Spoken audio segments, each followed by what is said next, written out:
안녕하세요. 이민경 행정사입니다. 오늘은 의료 폐기물 수집 운반업에 대해서 말씀드리겠습니다. 여러분 좋아요, 구독, 알림 잘 부탁드립니다. 이제 제가 폐기물에 관해서 하고 있는데 수집 운반업 위주로 하고 있습니다. 왜냐하면 폐기물 관리업이라든가 이런 건 이미 거의 많이 세팅이 된 데 비해서 최근에 수집 운반업에 대해서는 이제 규제가 시작된 지 얼마 안 돼서 많은 분들이 폐기물 수집 운반업을 의뢰하십니다. 그래서 오늘은 의료 폐기물 수집 운반업 위주로 말씀을 드리겠습니다.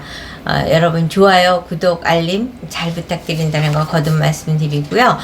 그래서 이제 폐기물에는 일반 폐기물이 주로 이제 사업장 폐기물이다 이렇게 명칭하고, 지정 폐기물에 속하는 이제 의료 폐기물 수집 운반업.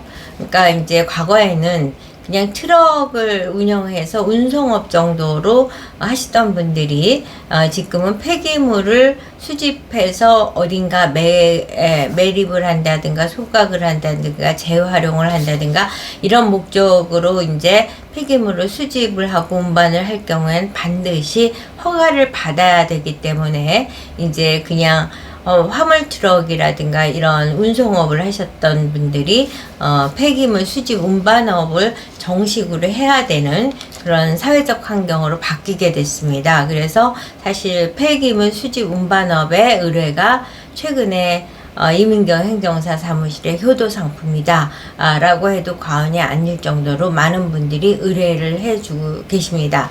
그러면 사업장 폐기물은 어떻고 의료 폐기물은 어떤지, 왜 의료 폐기물 수집 운반업을 의뢰하는지에 대해서 말씀을 드리겠습니다.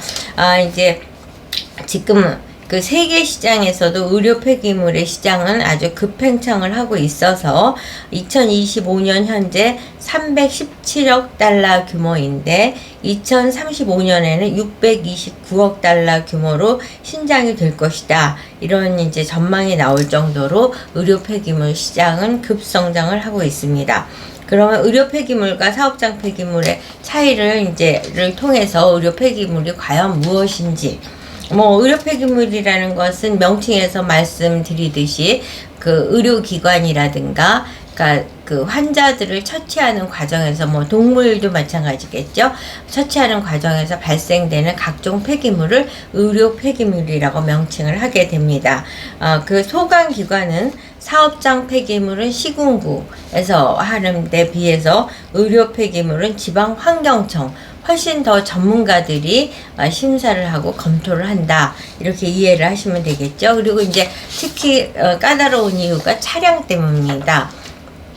사업장 폐기물은 4.5톤 이상이고 그 4.5톤이 2대 이상의 차량으로 합한 것이 4.5톤 이상이면 된다. 그리고 그 차량은 밀폐 차량이거나 덮개 차량이거나 이런 식으로 이제 되는데, 이에 비해서 의료 폐기물은 0.45톤, 그러니까 트럭의 크기는 크지 않지만 냉동 차량이어야 되고 3대 이상이어야 됩니다.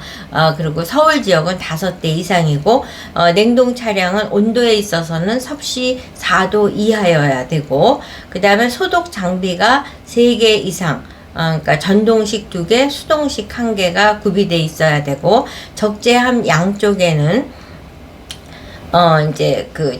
그러니까 이게 밀폐 차량이잖아요. 그러면 차량은 흰색으로 도색을 해야 되고, 흰색 도색한 바깥에 녹색으로 이제 차량에 대해서 이거 의료 폐기물이라는 거를 정확하게 명시하고, 또 업소명, 전화번호 여러 가지들을 이제 기재를 해야 되고, 그 차량 뒷면에도 이제 다 또 글자 크기도 제한이 되어 있습니다. 그래서 의료 폐기물이라는 도형을 부착을 해야 됩니다. 그 다음에 이 적재함의 내부에는 물에 견디는 방수 재질로 되어 있어야 되고, 약물 소독이 쉬운 구조로 되어 있어야 됩니다.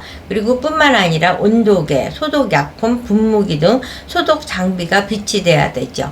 당연한 거 아니겠습니까? 이제 의료 과정에서 발생되는 유해와 안전성이 위협받고 있는 그런 폐기물들을 수집해서 폐기하는 그런 거기 때문에 그런 것들이 빛이 되어 있어야 되고, RFID 리더기도 차량별로 한 개씩 장착이 되어 있어야 됩니다. 그리고 이제 사업장 폐기물에 있어서는 시설 기준에 있어서 주차 공간에 대한 것이 제한이 없었는데, 이에 비해서 의료 폐기물은 주차 공간이 독립적으로 있어야 됩니다. 차량 한 대당 10평방미터, 10제곱미터니까 세 대다 하면은 이제 30제곱미터가 되겠죠. 서울 지역 5대다 그러면 50평방미터가 있어야 되고, 그 다음에 이제 세차장도 있어야 되고, 그리고 사무실이나 주차장은 다 그 그 임대차 계약이 3년 이상 계약이 돼야 되고, 계약된 사실이 공증이 돼야 된다는 점.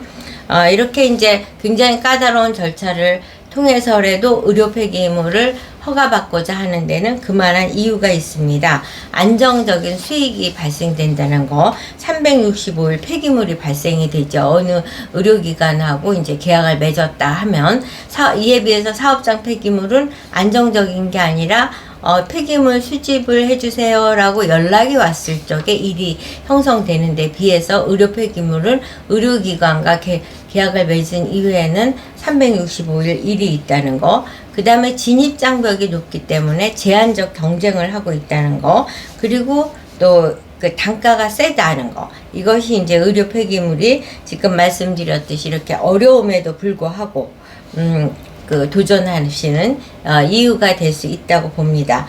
그러면 이제 의료 폐기물 수집 운반업을 등록하는 과정에서 의뢰인들께서 그러니까 간과하고 실수하는 문제점들이 주로 어느 거냐?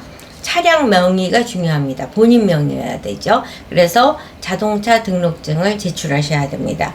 그 다음에 온도 관리가 미비하다든가, 서류가 누락됐다든가, 시설 기준이 미비한 그런 절차가 이제 그러한 문제점이 보완을 요구받는 사례라는 말씀을 드리고, 그러면 절차는 일단은 이제 이와 같은 내용을 갖고 사업계획서를 해서 환경청에 제출을 합니다. 그럼 사업계획서를 보고 담당자가 이대로 하면 되겠습니다. 그러면은 이제 차량 등록증이며 사진이며 사무실 주차장 임대계약서 공증받은 거, 세차 관련 시설 모든 것을 제출하고 담당자가 현장 실사를 나온 다음에 이제 의료 폐기물 수집 운반업 허가가 나오는데, 최근에는 사업장 폐기물이든 의료 폐기물이든 GPS를 장착해야 된다는 것이 또 새로운 의무 조항이 되었다는 점을 말씀드립니다. 여러분, 의료 폐기물 수집 운반업에 대해서 관심 갖는 분이 계시다면